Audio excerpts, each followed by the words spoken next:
जय हिंद साथियों। देश में चल क्या रहा है ये सोचने का विषय है। हर कोई हमारे चुने हुए नुमाइंदे जो संसद भवन में पहुँचे हैं संविधान की शपथ ले रहे हैं। कोई संविधान की प्रतियां ही लेकर पहुँच गया। सब लोग ये साबित करना चाहते हैं कि हम देश और संविधान के प्रति वफादार हैं। हम अपने देश की जनता के लिए बहुत कुछ करना चाहते हैं। लेकिन हो क्या रहा है, संविधान में एक लाइन ये भी लिखी गई है कि आप प्रलोभित करके किसी के मताधिकार को आकर्षित नहीं कर सकते। लेकिन जितने भी लोग आ रहे हैं वो सिर्फ़ और सिर्फ प्रलोभन ही दे रहे हैं। कोई कह रहा था कि 1 लाख रुपए देंगे, कोई कह रहा था कि हम आय दुगनी कर देंगे, कोई कह रहा था हम सामाजिक न्याय में सबको बराबरी का हक देंगे। तमाम तरीके की बातों के बीच यह उभर कर आया कि ये लोग पहुंच चुके हैं, अपनी अपनी क्षमता और संख्या के हिसाब से संसद में पहुंच चुके हैं। अब इन्हें आपकी उन्नति के लिए कानून बनाना है और ये उस कार्य में लगेंगे। लेकिन जिस हिसाब से देखा जा रहा है कि लोग अपनी अपनी विचारधाराओं पर अडिग हैं, अगर इस तरीके से काम होगा तो मैं समझता हूँ कि इस सरकार में कोई भी बड़े और विस्तृत निर्णय नहीं लिए जाए।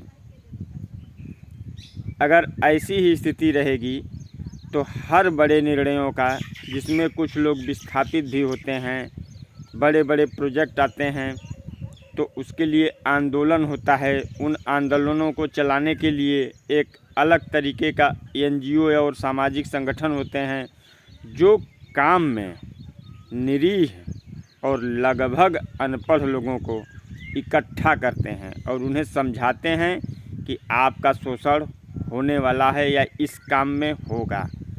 हम हिंदुस्तान में एक ऐसे चुनाव का भी जिक्र करने वाले हैं जिसमें भाखड़ा नंगल बांध से जब बिजली बनने लगी तो लोगों ने, यहाँ के किसानों को, भोले भाले लोगों को समझा दिया कि खोखा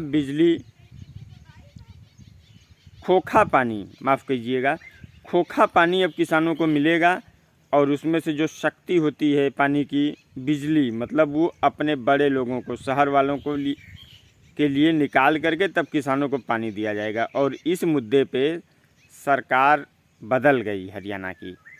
तो आप सोच सकते हैं कि यहाँ पे बहकाने वाले कुछ लोग कह रहे हैं संविधान ही बदल देंगे, संविधान बदलने की चर्चा चल रही है।